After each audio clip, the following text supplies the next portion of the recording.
એલા તારો છોકરો બે મોઢે માવા ખાય છે. તો તારી પાસે પૈસા લેવા આવે છે? ના ના, તો મારો છોકરો છે, ભલે ખાય. હવે ઓલા વિજ્ઞાન ગલે બિસ્ટોલું પીતો તો. પણ ધુવાડા તારી પાસે કેમ નીકળે છે? હવે તારો છોકરો ઓલા ગેરેજ વાળા અહીંયા ખૂણામાં બેઠો બેઠો એને છોકરીઓ હારે નકરી વાતો જ કરે છે. તો પણ તારા છોકરામાં તેવડ્યો તો એને કે એકાદી જાનુડી પટાવીને મંડે વાતું કરવા. હવે એને કઈ સંસ્કાર જેવું છે કે નહીં? નાના મોટાનું ભાન જ નથી એને.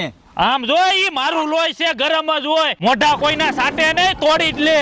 હવે મેં વાત સાંભળી છે તારા છોકરાએ 2 નંબરના ધંધા ચાલુ કર્યા છે. હવે ઈ મારો છોકરો છે, 2 નંબરના ધંધા નહીં, 12 નંબરના હોતી ધંધા કરે. હવે આમને આયલું ને તો તારા વીઘા વેચાતા વાર નહીં લાગે. હવે ઈ મારા બાપ દાદાની જમીન છે, ભલે બધા વીઘા વેચાઈ જાય, તું નોળિયા દેવા ઘર ભેગી નો થાય.